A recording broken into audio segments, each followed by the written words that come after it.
I would block off 2 days. I would buy the show, and I would watch one half one day, and then I would watch the other half the next day. And if you watch this show in 2 pieces, I think you'll go, God damn, that was a pretty great show.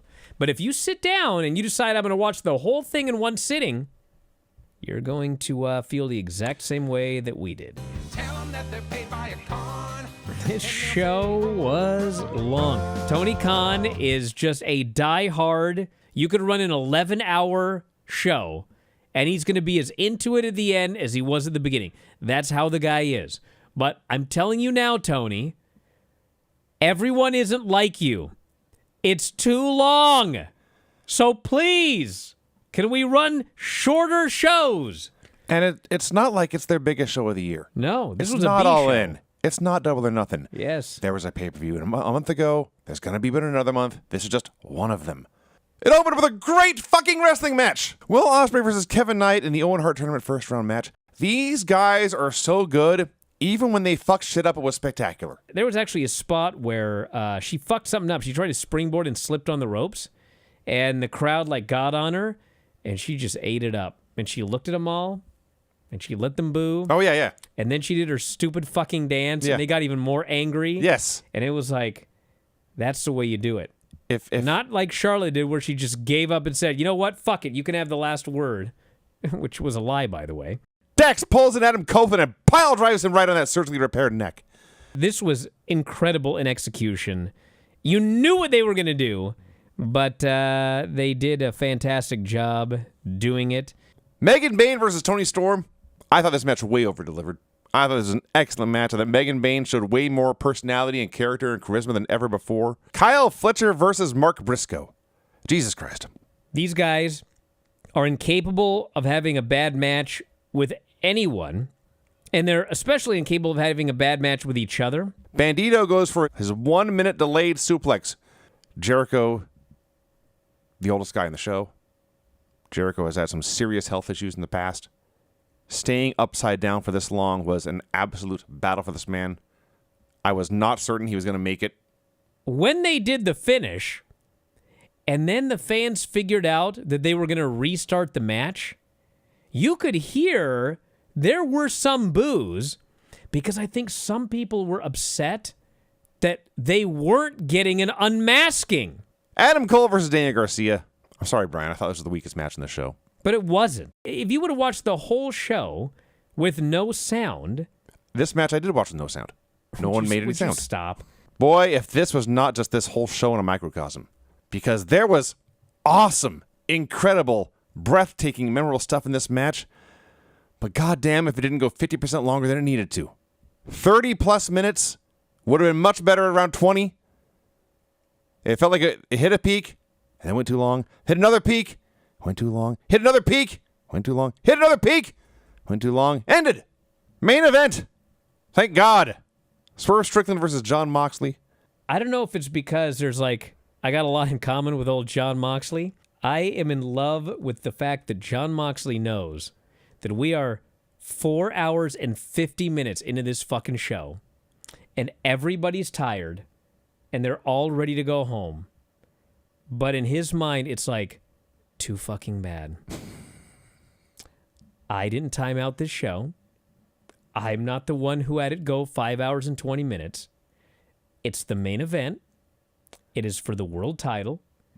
And I'm going to come out and I'm going to do a world championship match.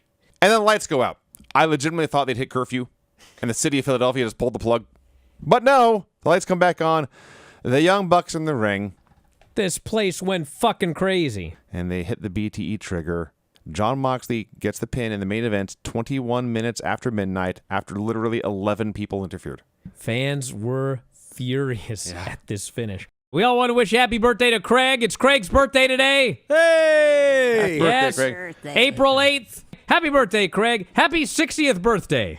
Hey, bite me. I was going to say... You're almost as old as Lance now. Doesn't look a day over 63. Spry 55. On the Facebooks here, it says, what was your favorite WrestleMania moment? Do you have a WrestleMania moment, Granny? No, I can't even remember any of them. Okay, that's a great moment. Brett versus Owen at WrestleMania 10 will always be the greatest WrestleMania memory for me.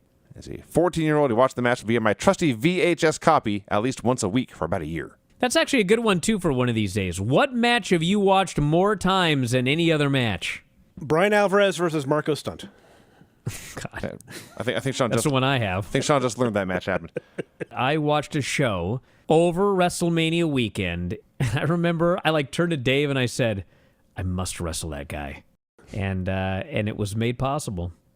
And actually, the best of the three was the last one that we did when his father got involved. That's the one you should find. That's the best one. He won't believe this one. Undertaker versus Vince McMahon.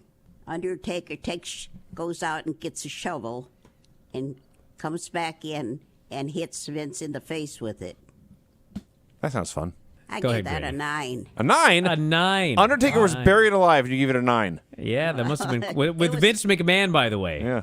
Name the hip-hop group that asked the question, are you down with OPP in 1992?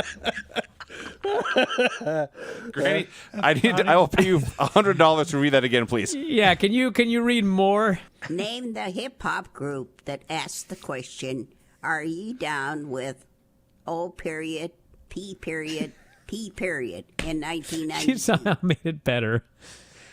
Oh, period. P Stop the show period. now. We have peaked. P period. Please send those edits to Brian's email. Are you down with P period, P period? So this Mark Reagan dude, this place went wild for this guy. You could tell from the way he was dancing that it was a Michael Jackson song, but of course it wasn't on the cock. It was on old Peacock. It was Thriller. So He did like a pelvis thrust and then fanned his wiener. That was my favorite. That's what happened. all right. Happy birthday. Exactly what happened. You watched this dancing differently than I did. Show opens with a Death Riders promo video package. John Moxley cuts the exact same promo he's been cutting for over half a year now. Everyone thinks they want it. They didn't really want it. Blah, blah, blah, blah. And then things got bizarre. John Moxley came out to wrestle Katsuyori Shibata. Yeah, this was announced in the afternoon. Seems like that's kind of a big match. In my notes, I wrote, what a bizarre fever dream of a show this has been. Little did I know! It was a match that turned into a promo, which turned into a different promo, which turned into 2 more run-ins, which turned into another promo, which turned into an ambush, all in about 20 minutes. Like an Yes. like an ECW show, and that is not a good comparison. When Kenny started talking about Shih Tzu dogs, hated it. It's just toilet humor that people used to write to make Vince McMahon laugh. Like in Storyline, they goddamn near killed him, and he's out here making fucking jokes about Shih Tzu dogs. So anyway, that part sucked, but I thought the rest of it was, I see where they're going, so it didn't bother me. Swerve hits a buckle bomb, and Pac screams and grabs his foot or ankle. Credit to him for gutting that out. Shit happens, and it happened here, and that sucked. What I heard last night was I don't think he's going to be out a long time, but he had to get an MRI today, so that will determine whether he needs to be out a long time or not. So hopefully he's back soon because it sucks getting hurt. As wacky as the setup was, this match was so much fun. Oh my God, what a great little party match. Renee is backstage interviewing Megan Bain's giant headdress and her giant rack. She looks like a Vegas showgirl. The top of this headdress is not even the screen. It's like when Warlord backdropped Shawn Michaels into space. The highlight was Tony Storm on commentary, dropping non-stop sexual innuendos. The last time I wrestled Chris, she said, I got dropped on my head and lost 3 inches. But then I met Tony Schiavone, and I got him back. They're crying with laughter at Tony Storm. She's incredible. TV time with a learning tree. Dave claims that down the road they want Big Bill to be like a top babyface. And when I look at AEW, nothing against Big Bill, but I don't know if he's at the level of being a top babyface in AEW. But I will say, I thought he did a hell of a job in this segment. These guys have been getting heat. And I think it's time for the trios titles to change hands. And that can play into the storyline of the Young Bucks wanting to team up with the Death Riders as a unified group to run this company. Kelly Kincaid ambushes Stephanie McClure backstage. Stephanie, by the way, wearing the blue jeans over a black bodysuit look that was hugely popular with the girls when I was in high school, so I appreciate that. The three of them have a very ugly brawl. Then Julia runs out. She's back for the first time since losing her title. And she and Stephanie clean house. But then Julia turns on Stephanie and drops her. So that's right, everyone. It's your favorite. It's a four-way match. And so, yes, we have another multi-person match over WrestleMania weekend. When the referee dropped a count, when the referee's knee hit the mat, the claim was she heard that as 1.